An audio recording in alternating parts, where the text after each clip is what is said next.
Kia ora mana koutou.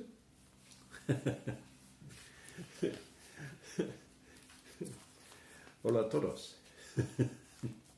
Okay, so coming to a serious point, you're with Peter Cleave here. Why is bribery still legal in New Zealand? And this is the second article that I've reviewed, and of course I'm reviewing these articles very positively because they have come up with the same conclusion that I've come up with, and that is that this whole business of the $10 million payment to a Saudi Arabian official is really terrible. And the payment, the fact that that's being paid by our government, I think is a real red flag. I think we've really got to do something about this. Now then, I'm going to an article now by Associate Professor Michael Macauley from Victoria University, which is a very good article actually. And like the other article I talked about last week, it's good to see these law professors coming into the argument because obviously they're the right people to do it. I'm happy and I'm running with it because obviously not being a law professor, but at the same time having gone out pretty vociferously about it early on, it's nice to see the way this is rolling, and it's also good to see the Dominion Post taking a stand and running this material. Okay, so what's new about this particular piece? Well, first of all, let's look at the actual incident, which is the payment of $10 million to a Saudi Arabian person who helped with a deal that was not made. In other words, it was a payment for services attempted but not fully rendered. The background is that the law says that small payments can be made, but actually these small facilitation payments are really just in themselves bribes, and they should, that this law should not be on the books, on the Inland Revenue books or any other books. The fact is, though, that the $10 million is not a small payment. It's a big payment, so the question of what is a small payment is something that I've dealt with elsewhere, and come to the conclusion that, again, this is just terrible and we really have to get something on the books about it.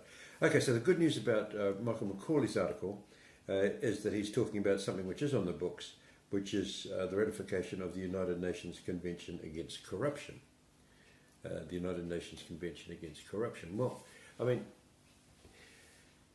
this is critical. And I think that the United Nations Convention Against Corruption should have been ratified pretty well immediately, and I think we've got to ratify it now. I fully agree with pretty well everything that, everything actually that Michael Macauley is saying. I go a bit further and say that just as he suggests that corruption greases organised crime, greases the wheels of organised crime, I think that it actually puts governments into the context of organised crime, which is really, I think, what Michael's suggesting. I don't want to put words into his mouth, though. And we also have a situation where we line up with certain outfits, certain countries. We line up very much with the type of corruption that's found in Nigeria. We line up with the corruption that's found in various other quarters of the world, and I don't want to go on naming names, but when we have this order of countries and establishments all in a bag, as it were, that allow or even encourage corruption, we have a very, very serious situation. It's very un-New Zealand. I mean, one of the reasons why I went out about it at the beginning was that it really didn't sit with everything we do in this country. And you can talk to any number of refugees in this country, and they will tell you almost to a person that one reason why they're here is because it's corruption-free. Well, this is not corruption-free. This is absolutely ridiculous, the fact that our government is okaying $10 million to a Saudi Arabian person, and that this is a situation where you don't just have one country involved, you have two countries involved. And I think that's important because under Articles 15 and 16 of the United Nations Convention Against Corruption, all forms of overseas bribery are prohibited. Because what's being talked about here is actually overseas bribery.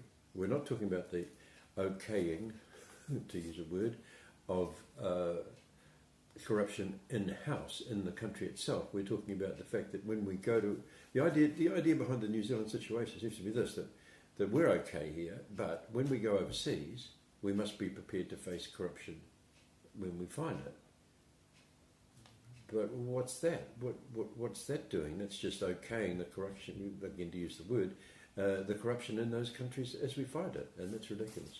So there you go, just a big congratulations to the Dompost and to Michael Macauley. And as I say, there are some new angles here, and he is providing some answers. That's your piece of legislation. We want to see it ratified.